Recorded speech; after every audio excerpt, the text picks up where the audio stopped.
আলহামদুলিল্লাহ,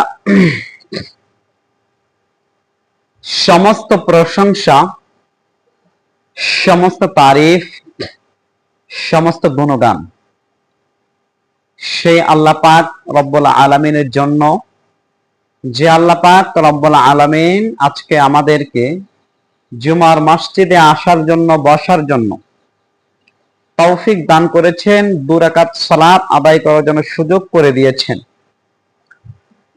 সেই মহান আল্লাহ পাক রব্বুল আলামিনের দরবারে আমরা সকলেই মন প্রাণ উজাড় করে দিয়ে শুকরিয়া আদায় করছি।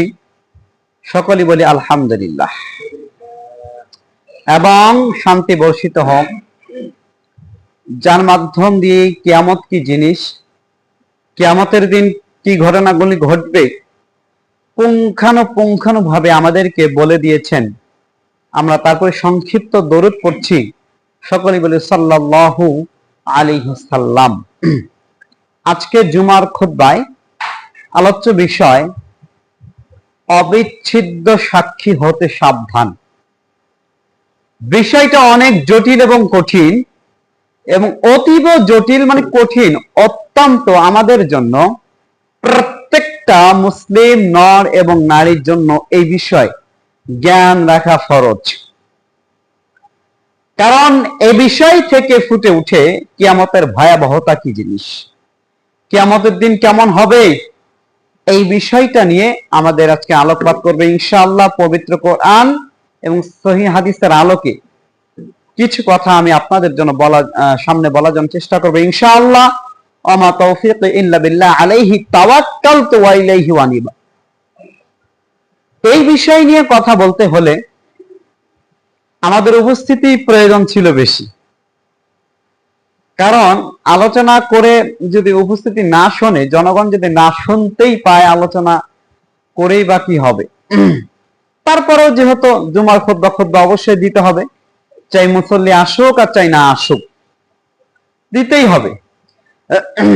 সেই সূত্রে আমি আলোচনাটা স্টার্ট করতে চাই।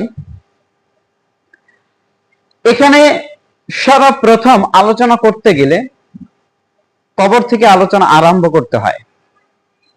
তো আলোচনার প্রারম্ভে আমি এখান থেকে স্টার্ট করছি। মানুষের মৃত্যুর পর, মানুষের মরণ ঘটার পর মানুষের জীবনের যে প্রথম স্তর সেটি হচ্ছে কবর। এবং এই কবরের স্তর মানুষের মৃত্যুর পর প্রথম একটি স্তর, দ্বিতীয় হচ্ছে কিয়ামত, তৃতীয় হচ্ছে জাহান্নাম। এখানে বলতে হয় যে কবর অনেক জটিল এবং কঠিন একটি জায়গা, এবং কবর যত জটিল তার চাইতে কিয়ামত আরো কঠিন, মানে আরো বিষয়টা কঠিন হয়ে দাঁড়াবে। এবং কিয়ামত যত কঠিন হবে তার চাইতে জাহান্নাম আরো কঠিন, যেটা ভয়াবহতা অতীব জটিল এবং কঠিন। তো রাসূল সাল্লাল্লাহু আলাইহি সাল্লাম একটা হাদিস, রাসূল সাল্লাল্লাহু আলাইহি সাল্লাম বলছেন, হযরত ওসমান ইবনে আফফান রাদিয়াল্লাহু তাআলা আনহু থেকে হাদিসটি বর্ণিত হয়েছে যে রাসূল সাল্লাল্লাহু আলাইহি সাল্লাম বলেছেন যে মৃত্যুর পর কবর মানুষের জন্য জটিল এবং কঠিন, এবং কবর যত কঠিন কিয়ামত তার চেয়ে আরো কঠিন, জাহান্নাম আরো কঠিন।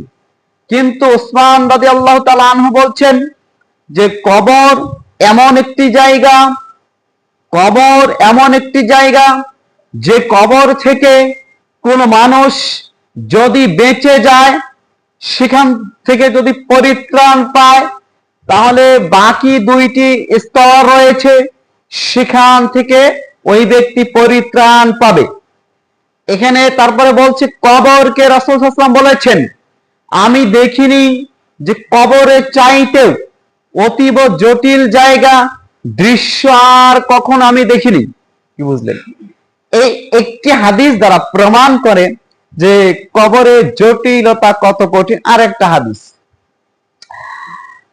এই হাদিসে রাসূল সাল্লাল্লাহু আলাইহি সাল্লাম বলছেন যে মানুষকে যখন কবর দেয়া হয়, যখন মানুষকে দাফন কাফন করে চলে আসা হয়, তখন আপনারা শুনেছেন মুনকার এবং নাকির 2 জন ফেরেশতা সেখানে উপস্থিত হন। এ হাদিস সত্য। এবং উপস্থিত হওয়ার পর ওই মানে মৃত ব্যক্তিকে প্রশ্ন করা হয়। যখন ওই ব্যক্তি প্রশ্ন উত্তর দিতে পারে না, সেই ব্যক্তিকে এমন ভাবে প্রহার করা হয়, এমন ভাবে তাকে পিটানো হয়, যার বর্ণনা এসেছে পৃথিবীতে মাশরিক এবং মাগরিব অর্থাৎ পশ্চিম থেকে পূর্ব পর্যন্ত প্রত্যেকটা জড় পদার্থ, জীব, প্রাণী প্রত্যেকটাই তার এই চিৎকার করে, পিটানোর পর যে চিৎকার করে, যে চিল্লাচিল্লি আওয়াজ প্রত্যেকটা প্রাণী জড় পদার্থ শুনতে পায়। শুধুমাত্র জিন এবং মানুষ শুনতে পারে না। কারণ জিন এবং মানুষ যদি শুনতে পেত, তাহলে পৃথিবীর কবরের এই ভয়াবহ শাস্তি যখন মানুষ এবং জিন শুনতে পেত, এটা শুনে মানুষ আর তার জীবন যাপন করতে হবে, ঘর বাড়ি করতে হবে, স্ত্রী পুত্র সন্তানকে নিয়ে ভাববার কোনো সময় থাকতো না। তারা শুধু আল্লাহ তাআলার ইবাদতেই মগ্ন থাকতেন। এত কঠিন, এত জটিল কবরের শাস্তি, তাহলে মানুষ এবং জিন ছাড়া প্রত্যেকটা প্রাণী জড় পদার্থই এগুলো আওয়াজ শুনতে পায়, তাহলে কত কঠিন। এখন এরপরে শুধু আপনাকে দেখালাম কবর কত কঠিন। এরপরে কিয়ামতের দিন যে আপনি আমি পাপ করছি, যেটাই কাজ করছি না কেন, সেইটা কিয়ামতের দিন আল্লাহ তাআলার নিকটে সাক্ষী দিতে হবে। প্রত্যেকটা ব্যক্তিকেই কিয়ামতের দিন সাক্ষী প্রদান করতে হবে, চাই নারী চাই পুরুষ। এখানে সূরা ইয়াসিনের 65 নম্বর আয়াতটি লক্ষ্য করুন। প্লিজ কেউ কথা বলবেন না, নারী পুরুষ কেউ কথা বলার চেষ্টা করবেন না, আপনারা ইশারায় কাজ করবেন। এখানে আল্লাহ রাব্বুল আলামিন পবিত্র কোরআনুল কারীমের সূরা ইয়াসিনের 65 নম্বর আয়াতে বলছেন, আল ইয়াউমা নাখতিমু আলা আফওয়াহিহিম ওয়া তুকাল্লিমুনা আইদিহিম ওয়া তাশহাদু আরজুলুহুম বিমা কানু ইয়াকসিবুন। এখানে আল্লাহ তাআলা বলছেন যে ও বিচারের দিন, কিয়ামতের দিন মানুষকে, মানুষের মুখমণ্ডলকে বন্ধ করে দেওয়া হবে। অর্থাৎ মানুষের যে মুখ রয়েছে, মুখকে স্টপ করে দেওয়া হবে। মুখ দ্বারা ওই ব্যক্তি কোনো কথা বলতে পারবে না। তখন তার হাত কথা বলবে এবং তার পা কথা বলবে। যা যে সেই ব্যক্তি করেছিল, তার যে কৃত কর্ম রয়েছে, সেটা সেখানে বর্ণনা করে দিবেন। এই সূরা ইয়াসিনের 65 নম্বর আয়াত থেকে এটাই প্রমাণ হলো। এবং সূরা আন-নূর, সূরা আন-নূরের 24 নম্বর আয়াতে আল্লাহ তাআলা বলছেন যে যেই দিন কিয়ামতের দিন হবে, ওই দিন প্রত্যেকটি মানুষকেই তাকে জিজ্ঞাসাবাদ করা হবে এবং তার জিহ্বা কথা বলবে, তার জিহ্বা কথা বলবে এবং তার জিহ্বা কথা বলবে, তার হাত কথা বলবে, তার পা কথা বলবে। তার মানে ওই ব্যক্তির কৃত কর্ম সম্পর্কে এখানে শেষে বলছেন যা সে পৃথিবীতে করেছিল, যা সে কর্ম অর্জন করেছিল, এই কথাগুলোই বলবে। আচ্ছা, এরপরে সূরা ফুসসিলাতের 20 এবং 21 নম্বর আয়াত, আমি পরপর কয়েকটা আয়াতে কারিমা গুলো পেশ করে তারপরে কিছু হাদিস পেশ করবো ইনশাআল্লাহ। এখানে ফুসসিলাতের 20 নম্বর আয়াতে বলছেন, যখন তাদের জাহান্নামের নিকটে নিয়ে যাওয়া হবে, জাহান্নামের সামনে গিয়ে তাদের কান কথা বলবে, কান কান তাদের কান কথা বলবে এবং তাদের চক্ষু কথা বলবে। দেখেন এখানে বলছে চোখ কথা বলবে এবং কান কথা বলবে, এবং তাদের শরীরে যে চামড়া রয়েছে সেই চামড়া কথা বলবে। একটু লক্ষ্য করার ব্যাপার যে আপনার পা, আপনার হাত, আপনার চক্ষু, আপনার কান এবং আপনার শরীরের চামড়া কথা বলবে, কোরআনুল কারীমের আয়াত প্রমাণ করছে। তাহলে আপনার বিরুদ্ধে কিয়ামতের দিন প্রত্যেকটা অঙ্গ প্রত্যঙ্গ পৃথক পৃথক ভাবে সাক্ষী প্রদান করবেন, তাই না? আচ্ছা, এরপরে 21 নম্বর আয়াতে পরে বলি, সূরা সূরা আল কফ এর 18 নম্বর আয়াতটা আল্লাহ তাআলা বলছেন, এখানে আল্লাহ তাআলা বলছেন যে তোমাদের প্রত্যেকটা কথা, মানে তোমরা যা কিছু বলছো না কেন, এইটা রেকর্ড করার জন্য, এটা জাস্টিফাই করার জন্য আল্লাহ তাআলার পক্ষ হতে ফেরেশতা থাকেন। তারা এই কথাগুলোকে সংরক্ষণ করে রাখবেন। আপনি আমি আজকে পৃথিবীতে যেখানেই হোক, যেভাবেই হোক, যে কথাগুলো বলছি করছি, সেগুলো রেকর্ড করা হয়। সেই কথাগুলোই সেই দিন আপনার সামনে পেশ করা হবে। কিয়ামতের দিন এই কথাগুলো আপনার সামনে, আমার সামনে আল্লাহ তাআলা পেশ করবেন এবং প্রমাণ পেশ করার জন্য এইগুলোই বিদ্যমান। দেখুন, এরপর নবী করিম সাল্লাল্লাহু আলাইহি সাল্লাম একটি হাদিস আবু দাউদ শরীফে এসেছে, সেইটা আমি উল্লেখ করছি। রাসূল সাল্লাল্লাহু আলাইহি সাল্লাম বলেছেন, কিয়ামতের দিন যখন বিচার কাজ সম্পাদন হবে, ওই সময় হিসাব নেবেন আল্লাহ তাআলা। ওই সময় মুমিন ব্যক্তিকে ডাকা হবে সর্বপ্রথম। একজন মুমিন ব্যক্তিকে ডেকে যখন ডাকবেন, তখন তার ভিতরে আর আল্লাহ তাআলার মাঝখানে কোনো পর্দা, দেয়াল, কোনো দোভাষী থাকবে না। সে সময় বলবে যে তুমি তো এই এই পাপ করেছো, তোমার এই পাপ। তখন এই মুমিন ব্যক্তি বলবে, হ্যাঁ আল্লাহ, আমি তো আসলে এই পাপগুলো করেছিলাম, আমি করেছি, আমি স্বীকার করছি। এই কথা যখন ওই ব্যক্তি বলবেন, আল্লাহ পাক রব্বুল আলামিন বলছে, ঠিক আছে, আমি তোমার এই গুনাহগুলোকে মাফ করে দিলাম। এবং তারপরে বলছেন, এই গুনাহগুলোকে আমি ঢেকে দিলাম, আড়াল করলাম। এই লক্ষ লক্ষ কোটি কোটি মানুষের চক্ষু হতে এই পাপগুলো আল্লাহ তাআলা গোপন করে ফেলবেন। তাহলে এই এতটুকু হাদিস থেকে প্রমাণ হয় যে আপনি আমি যদি মুসলিম হয়ে মরতে পারি, মুমিন হয়ে ইন্তেকাল করতে পারি, তাহলে আমাদের কপালে হয়তো বা এই ফজিলত জুটবে। এরপরে এই হাদিসেরই দ্বিতীয় অংশে যখন তারপরে মুনাফিক এবং কাফেরকে ডাকা হবে, মুনাফিক এবং কাফেরকে যখন ডাকা হবে, তাকে বলা হবে তুমি এই এই পাপ কেন করেছো? ওই ব্যক্তি বলবে, আল্লাহ, আমি এই পাপ কখনো করি নাই, আল্লাহর কসম করে বলছি, আল্লাহ তোমার ইজ্জতের কসম, আমি এই পাপ কখনো করি নাই। তোমার ফেরেশতা মণ্ডলী এই পাপগুলো আমার বিরুদ্ধে লিখেছে বা ভুল করে লিখেছে। দেখছেন, পৃথিবীতে 2 নম্বরই করবে, কিয়ামতের দিন আল্লাহ তাআলার সামনে ওই ব্যক্তি 2 নম্বরই শুরু করে দিবে। তারপরে যখন ফেরেশতা বলবে, জি তুমি এই পাপ করেছো, কোথায় করেছো, তার স্থান লিখে রেখেছি এবং সময় লিখে রেখেছি, দিন লিখে রেখেছি, কর্মের নাম সহ লিখে রেখেছি। তারপরে ওই ব্যক্তি অস্বীকার করবেন। হিসাব করছেন কত বড় মানে মানে মুনাফিকি করলে এটা হয়। এরপরে যে বিষয়টা, তখন তার মুখকে বন্ধ করে দেওয়া হবে, তার মুখকে বন্ধ করে দেওয়া হবে এবং তার হাত কথা বলা শুরু করবে, তার পা কথা বলা শুরু করবে, তার শরীরের অঙ্গ প্রত্যঙ্গ পৃথক পৃথক ভাবে সে পাপগুলির কথা বলবে।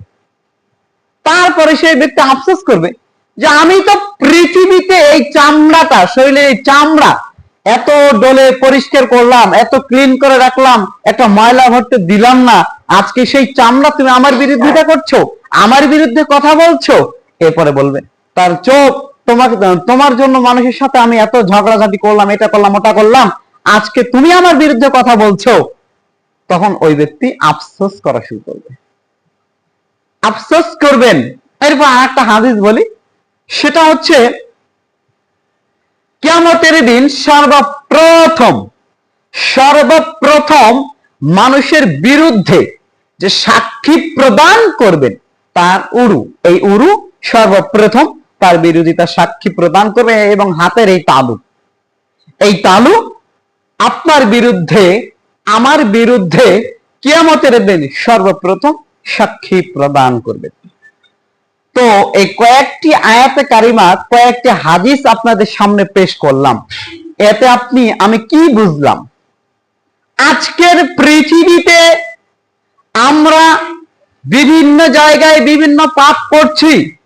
কেউ জেনায় লিপ্ত রয়েছি, কেউ সুদের সঙ্গে সম্পৃক্ত রয়েছি, কেউ গান বাজনার সাথে সম্পৃক্ত রয়েছি, কেউ সকলখুরিতে সম্পৃক্ত রয়েছি, কেউ গীবত পরনিন্দাতে সম্পৃক্ত রয়েছি, কেউ ওজনে কম দেয়াতে সম্পৃক্ত রয়েছি, কেউ আরো কত ধরনের প্রতারণা করছি।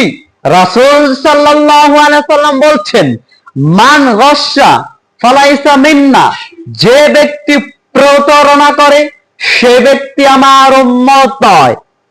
দেখুন, এইভাবে আমরা কোনো না কোনো পাপের সাথে সম্পৃক্ত রয়েছি, কিন্তু রাসূল সাল্লাল্লাহু আলাইহি ওয়াসাল্লামের হাদিস প্রমাণ করে এবং আল্লাহ তাআলার কোরআনুল কারীম প্রমাণ করে যে আপনার প্রত্যেকটা কৃতকর্মের হিসাব দিতে হবে শুধুমাত্র আপনার আমলনামাই নয়, আপনার নিজের শরীরের অঙ্গ প্রত্যঙ্গকে পৃথক পৃথক ভাবে সাক্ষী প্রদান করতে হবে। তাহলে কি আমাদের সাবধান থাকা উচিত নয়? তাই আমার আলোচ্য বিষয় ছিল অবিচ্ছিন্ন সাক্ষী হতে সাবধান। আচ্ছা, এরপরে আরো কিছু আয়াতে কারিমা আপনাদেরকে শোনাই। এখানে সূরা বানী ইসরাইলের 14 নম্বর আয়াত, 14 নম্বর আয়াতে আল্লাহ তাআলা বলেছেন যে ইকরা কিতাবাত, যে তোমার এই কিতাব অর্থাৎ তোমার এই আমলনামা তুমি পড়ে দেখো, তুমি কি অর্জন করেছো, তুমি কি পাপ করেছো, এই পাপগুলো তুমি পড়ে দেখো। তারপরে সূরা আল কাহাফের 49 নম্বর আয়াতে তার উত্তর দিচ্ছেন। সেখানে বলছেন যে কি এমন কিতাব, এটা কেমন একটা খাতা, কেমন বই, কেমন একটা আমলনামা যে আমার ছোট হোক আর বড় হোক প্রত্যেকটা পাপ এখানে লেখা রয়েছে। বলছে মালি হাযাল কিতাব লা ইগাদিরু সাগীরাতান ওয়ালা কাবীরা ইল্লা আহসাহা, কেমন কিতাব, কি আশ্চর্য ধরনের একটা বই যে আমার ছোট্ট পাপ, বড় পাপ, সম্পূর্ণ পাপ এখানে লিপিবদ্ধ করা রয়েছে। তার মানে আপনাকে আমাকে আল্লাহ রাব্বুল আলামিন সরাসরি জাহান্নাম দিতে চান না। আপনাকে আমাকে প্রমাণ করতে চান যে আপনি আমি অপরাধী, আপনি আমি পাপ করেছি। এগুলো আল্লাহ রাব্বুল আলামিন প্রমাণ করেই জাহান্নামে আপনাকে আমাকে দিবেন। আরো শুনুন কিছু আয়াতে কারিমা। এখানে সূরা জিলজাল আম্পারের একটা সূরা, সেখানে 4 নম্বর আয়াত এবং 8 নম্বর আয়াত। 4 নম্বর আয়াতে বলছেন ইয়াউমাইযিন তুহাদ্দিসু আখবারাহা, যেই দিন মাটি তার কৃতকর্ম বলে দিবে, তার বৃত্তান্ত বলে দিবে। অর্থাৎ আপনি আমি মাটিতে যে পাপটা করছি, কোথায় পাপ করছি, কোন মাটিতে পাপ করছি, আপনি কি নদীর ভিতরে করছেন, না 10 তলা বিল্ডিং এর উপরে করছেন, না দোকানপাটে করছেন, আপনার প্রত্যেকটা জায়গা, ওই জায়গাটা আপনার পাপ সম্পর্কে বৃত্তান্ত ডিটেইলস আলোচনা করে দিবেন ওই দিন। কি বুঝলেন? তার মানে আপনাকে আমাকে কোনোভাবেই পাপ থেকে, আপনি পাপ করছেন আমি পাপ করছি, সেখান থেকে আল্লাহ তাআলা প্রমাণ না করে আপনাকে জাহান্নামে দিবেন না। সূরা জিলজালের 8 নম্বর আয়াতে যেটা বলছেন যে ফামাই ইয়ামাল মিসকালা যাররাতিন খায়রান ইয়ারা ওয়া মান ইয়ামাল মিসকালা যাররাতিন শাররান ইয়ারা, মানুষ যদি বিন্দু পরিমাণ পাপ করে সেটা সে দেখতে পাবে। কি বুঝলেন? আজকের দিনে ভিডিওতে আপনি অনেক কিছু দেখতে পাচ্ছেন, তাই না? আয়নার সামনে গিয়ে দেখতে পাচ্ছেন এ টু জেড দেখা যাচ্ছে, সেইটার কথা এখানে দেখেন। কিয়ামতের দিন আপনাকে প্রত্যেকটা, আপনি যা ভালো করেছেন তার প্রত্যেকটা পুঙ্খানুপুঙ্খানু বিন্দু পরিমাণ করলেও ভালো কর্ম যদি করে থাকেন সেইটা সেদিন আপনি ঝকঝকে দেখতে পারবেন। এবং আপনি যদি অসৎ কর্ম করেন পাপ কাজ করেন, সেইটাও সেই দিন আপনি দেখতে পারবেন, সেটাতে কোনো সন্দেহ নেই, যেহেতু কোরআনুল কারিমে সেই বর্ণনা রয়েছে। আচ্ছা, এরপরে আরেকটা হাদিস আবু দাউদ থেকে আপনাদেরকে শোনাই। এই হাদিসে রয়েছে রাসূল সাল্লাল্লাহু আলাইহি সাল্লাম বলেছেন, কিয়ামতের দিন প্রত্যেকটা মানুষকে আল্লাহ তাআলার বিচারের কাঠগড়াতে ডাকবেন, বিচার করার জন্য ডাকবেন, নাম ধরে ধরে ডাকবেন এবং পৃথক করে ডাকবেন।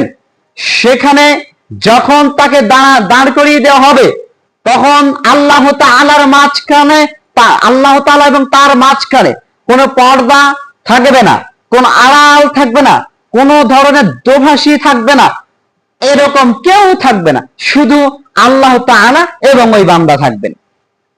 তখন সে ওই অবস্থায় দাঁড়িয়ে দেখবে, ডাইনে এইভাবে তাকিয়ে দেখবে, তার কৃতকর্ম, তার পাপগুলো বিস্তার করে দাঁড়িয়ে রয়েছে। বামে তাকাবেন, এইভাবে বামে সমস্ত কর্মকৃত দেখতে পারবেন।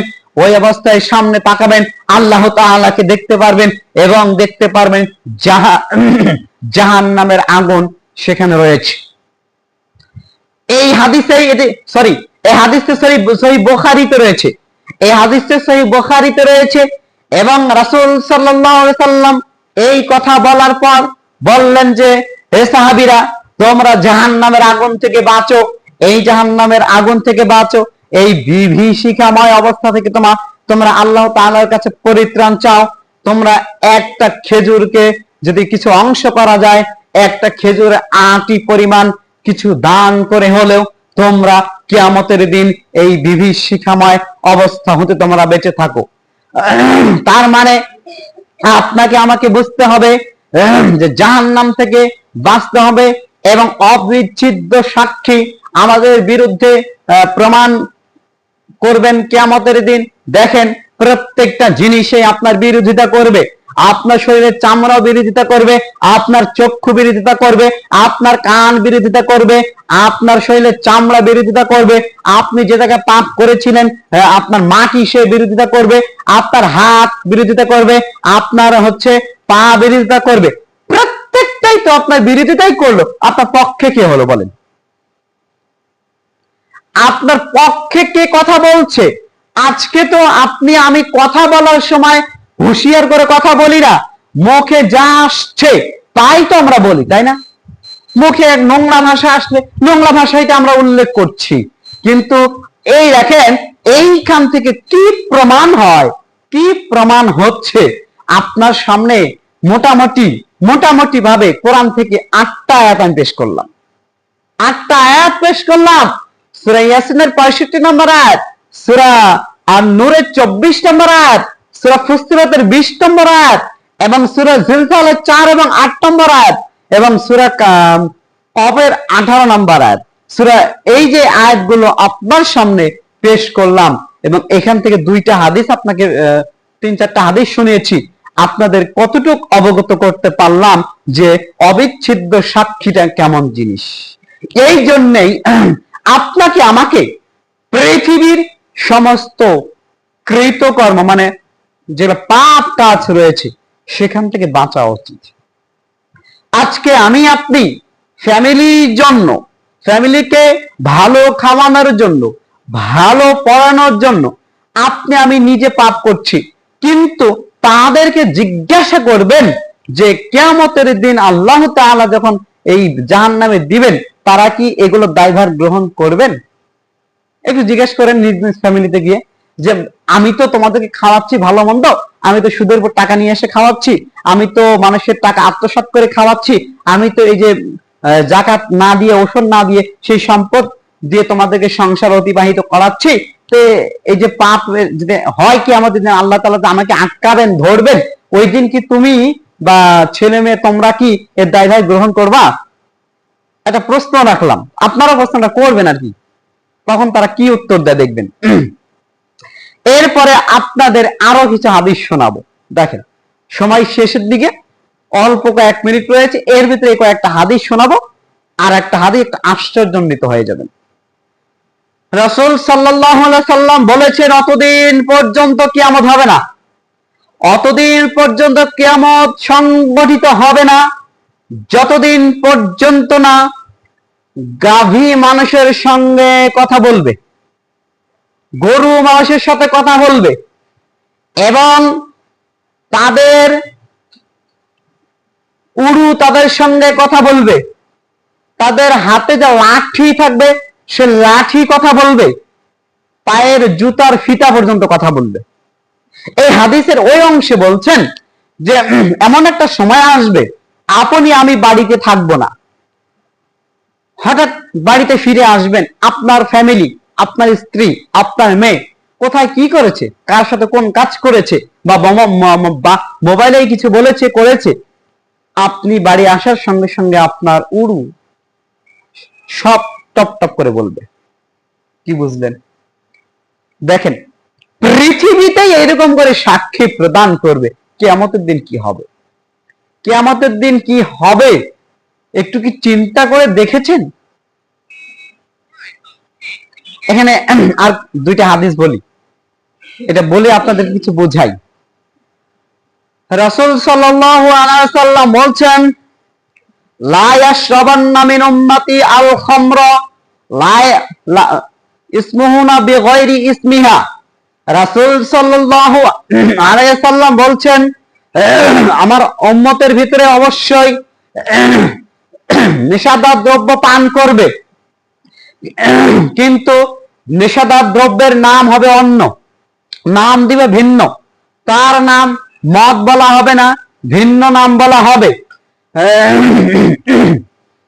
এই অবস্থাতেই রাসূল সাল্লাল্লাহু আলাইহি ওয়াসাল্লাম আরো বলেছেন যে তারা ওই সময় মানে যারা এই সময় মদ বলবে না, নাম দিবে ভিন্ন, বিভিন্ন রঙের ঢঙ্গের নেশাদার দ্রব্য তৈরি করে তারা পান করবে। তখন ওই সময় তারা যারা নেতা পর্যায়ে মানুষ থাকবে তাদেরকে গায়িকা, গান বাজনা, বাদ্যযন্ত্র দ্বারা সম্মান প্রদর্শন করাবে। এবং সেই সময় সে অবস্থাতেই আল্লাহর নবী বলেছেন তখনই পৃথিবীতে ভূমিকম্প হবে, পৃথিবীতে ভূমিকম্প হবে, আর কিছু মানুষ শূকর এবং বানরে পরিণত হবে। এই সময় এই ঘটনা ঘটবে, সাবধান থাকুন। আপনাদেরকে লক্ষ্য করে এই হাদিসটি আমি বোঝাতে চাই। এই যে হাদিসটি বুঝলেন কি? তাহলে এমন একটি সময় আসবে যে মানুষ মদ পান করবে, নামটা ভিন্ন দিবে, সেই সময় মানুষ এরকম অবস্থায় বিরাজ করবে এবং ওই সময় ভূমিকম্প বেশি বেশি হবে এবং তারা শূকর এবং বানরে পরিণত হবে। এটা কোন সময় হবে কেউ জানেন না। আবার নেক্সট যে হাদিস সেটা বলি, ওইখানে বলছে অতদিন পর্যন্ত কিয়ামত হবে না যতদিন পর্যন্ত আমার উম্মতের ভেতর থেকে কিছু সংখ্যক মানুষ শূকর এবং বানরে পরিণত হবে না, অতদিন পর্যন্ত কিয়ামত হবে না। এই হাদিসটা আরো কিছু অংশ রয়েছে, এখানে বলছে যে তারা নেশাদার দ্রব্যকে হালাল মনে করবে। হ্যাঁ, এখানে বলছেন যে তারা পানীয় দ্রব্য পান করবে, মানে নেশাদার দ্রব্য যে কোনো মদ হোক, ইয়াবা হোক, ফেন্সিডিল হোক, বিড়ি, সিগারেট, গোল, আলাপাতা যাই হোক না কেন, সেগুলো নিয়ে তারা রাতকে অতিবাহিত করবে এবং সঙ্গে থাকবে মহিলা, নারী থাকবে এবং থাকবে গান বাজনা, বাদ্যযন্ত্র। এই অবস্থাতেই তারা রাত্রি অতিবাহিত করবে, রাত্রি যাপন করবে। রাতে তারা মানুষ হিসেবে সেখানে অ্যাটেন্ড করবে, আর সকালে তারা শূকর এবং বানরে পরিণত হবে। আর আল্লাহর নবী বলেছে অতদিন পর্যন্ত কিয়ামত হবে না যতদিন পর্যন্ত আমার উম্মতে কিছু মানুষ শূকর এবং বানরে পরিণত হচ্ছে না। তো এই হাদিসটি দ্বারা কি আমাদের শিক্ষা নেওয়া উচিত নয়? আজকের দিনে যারা রাতে দেখেন না, বিবাহ অনুষ্ঠান হোক আর পিকনিকের অনুষ্ঠান হোক আর যে কোনো অনুষ্ঠান হোক বা কোনো প্রাতিষ্ঠানিক ভাবে কোনো অনুষ্ঠান হোক, সেখানে গান বাজনা, বাদ্যযন্ত্র ছাড়া সেখানে কি হয়? আজকে এই যে সম্প্রতি আমাদের ঈদ চলে গেল, ঈদুল আজহার ভিতরে দেখলেন অত্র এলাকায় কত বিবাহ বার্ষিকী বিবাহ অনুষ্ঠিত হলো, সেখানে প্রত্যেকটা জায়গায় শুধু গান বাজনা, নাচানাচি ছাড়া আর কিছু ছিল না। কিন্তু আল্লাহর নবী যে কথা বললেন যে এই অবস্থায় বানর বা শূকর পরিণত হবে, আপনাদের দিলে কি একটু ভয় হয় না যে আমি এই কাজে আজকে সম্পৃক্ত রয়েছি, যদি আমার কপালে এটা হয়ে যায়? সকালে কোটি কোটি মানুষ আপনাকে দেখবে, মিডিয়া চলে আসবে, কেন এখন তো মিডিয়ার যুগ, ইন্টারনেটের যুগ, ফেসবুকিং করবে, ইউটিউবে আপনার খবরটা চলে যাবে, কোটি কোটি মানুষ আপনাকে দেখবে। আপনার এই সম্পর্কে একটু ভয় হয় না এই গান বাজনার সাথে সম্পৃক্ত থাকার জন্য? আপনি কেন থাকছেন এটা? আপনি মুসলিম জীবনে কেন থাকেন? কেন থাকবেন আপনি? কিয়ামতের দিন আপনি এই গান বাজনা অবস্থায় যেভাবে ছিলেন ওইভাবে আপনাকে উপস্থিত করা হবে। আপনি কিভাবে নাচানাচি করেছিলেন সেইটা সেখানে উল্লেখ করা হবে, সেই ভিডিওটা আপনার সাথে ফ্ল্যাশ করা হবে, আপনাকে দেখানো হবে সেই কর্ম আপনি করেছিলেন। সেই দিন কোটি কোটি মানুষ, লক্ষাধিক মানুষ আপনার এই কৃতকর্ম দেখবেন, আপনিও দেখবেন, তারাও দেখবে। আপনাকে কেন এটা দেখানো হবে জানেন? সেটা হচ্ছে অপমান করার জন্য।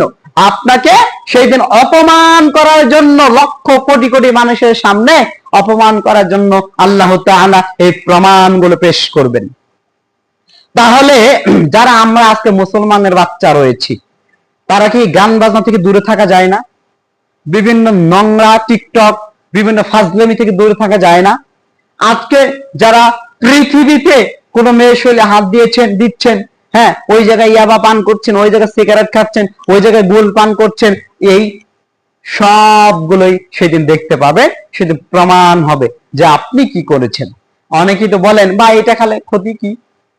ক্ষতি কি? আপনি যেদিন থেকে খান ওদিন থেকে লিস্টে একটা খাতা নিয়ে তারিখটা লিপিবদ্ধ করে রাখেন।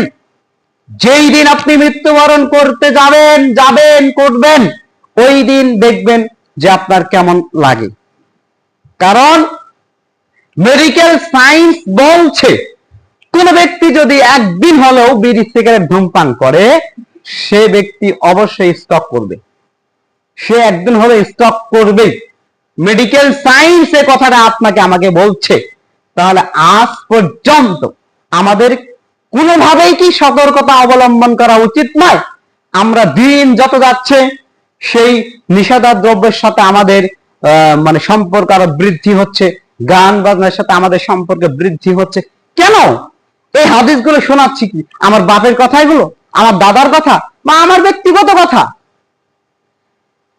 প্রত্যেকটা হাদিসের সনদ সহিহ। কিছু হাদিস বুখারী, মুসলিম, ইবনে মাজাহ, আবু দাউদ শরীফ থেকে আপনাদের শোনালাম। তাহলে এই হাদিসগুলো কি করেন আপনারা? কি মূল্যায়ন করবেন? কি বোঝা যাচ্ছে এখান থেকে? এই জন্য ভাই আপনাদের সকলের মনোযোগ আকর্ষণ করে আমি বলছি, যারা আছেন নিজে সম্পৃক্ত রয়েছেন অথবা আপনার ছেলে মেয়েরা সম্পৃক্ত রয়েছে, আপনার ছেলে কি করছে মোবাইলটা নিয়ে, আপনাকে সেটাকে তদন্ত করতে হবে। কারণ আপনার ইনকাম করা টাকা দিয়েই আপনি মোবাইলটা কিনে দিয়েছেন, সেটা দিয়ে সে গান বাজনা এরকম কাজে লিপ্ত রয়েছে। তো ওই ছেলেটা তো যে কাজগুলো করছে, ভাই আপনিও তো তার পাপের ভাগীদার হচ্ছেন। তো আপনি তো তদন্ত করে দেখবেন যে ও কোথায় সে সময় ব্যয় করছে, কার সাথে ঘুরছে, সে কি করছে, আমার কাছ থেকে টাকাটা নিয়ে গেল, সে টাকাটা কোন কাজে অতিবাহিত করছে, এটা তো দেখা উচিত, তাই না? এই জন্যই আপনাদেরকে আমি বলতে চাই যে সাবধানতা অবলম্বন করতে হবে। এই আপনার আজকের এই খুতবা থেকে আমি আপনাদের কাউকে লক্ষ্য করে কোনো কথা আমি বলিনি, তবে কোরআন এবং হাদিসের আলোকে আপনাকে বলেছি। এতে যদি আপনাদের কারো আঘাত লাগে, ভাই আমার কিচ্ছু করার নেই। এই জন্য আপনাদেরকে আমি বিষয়টা পৌঁছিয়ে দেওয়ার দায়িত্ব রয়েছে, পৌঁছিয়ে দিলাম। মানা না মানার ব্যাপার, এটা একান্তই আপনাদের পার্সোনাল ম্যাটার।